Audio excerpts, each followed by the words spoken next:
In our movie, we followed two typical stereotypes. We followed the stereotypes of teenagers and males. We was able to follow the stereotypes as well as contrast. The first stereotype I'll talk about is teenagers. Teenagers are usually seen as being troublemakers and breaking the law and rules of normal life. The clown in the first scene transforms from a normal teenager to a psycho clown. By doing this, we're able to see the transformation from a normal, law-abiding teenager to a teenager that's willing to become a troublemaker and a lawbreaker. By choosing a teenager, it also shows the effect that teenagers have on trouble in society, and this is followed in our film.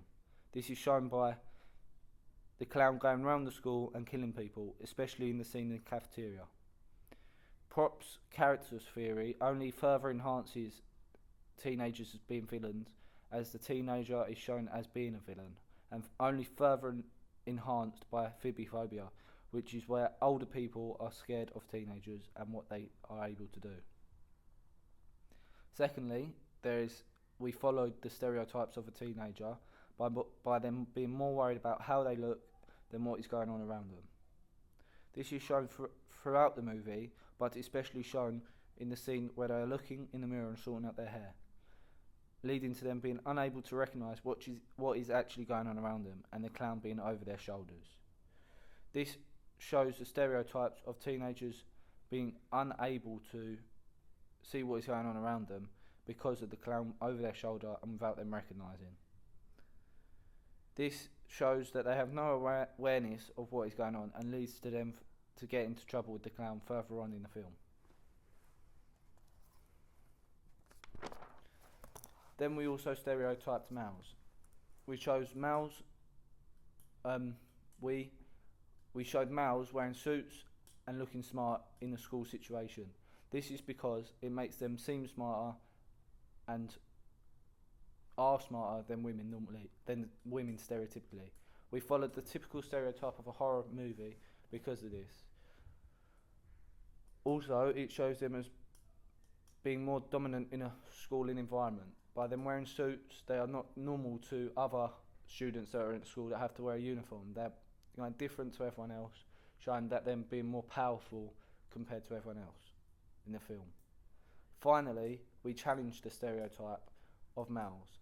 This is because the two boys were unable to protect themselves from the clown. Stereotypically, males are able to protect themselves and the people around them.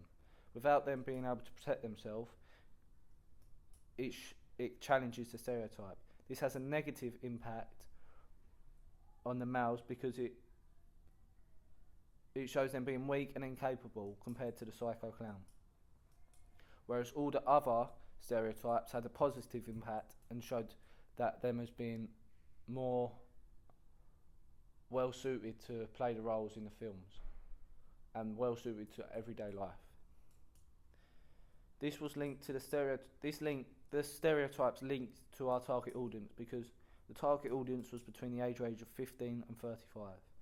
This would mean that they're able to put themselves in the character's position due to them being at school, being males, and meaning that they're able to relate to the characters.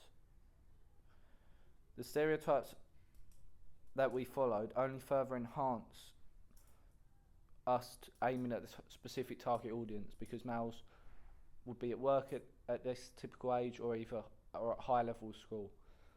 Also, most males in that situation would have families and be in a working situation, so they'd be looking to look after their families. By challenging the stereotype, they're able to put themselves in the situation and say feel how they would contrast to what the two male characters did.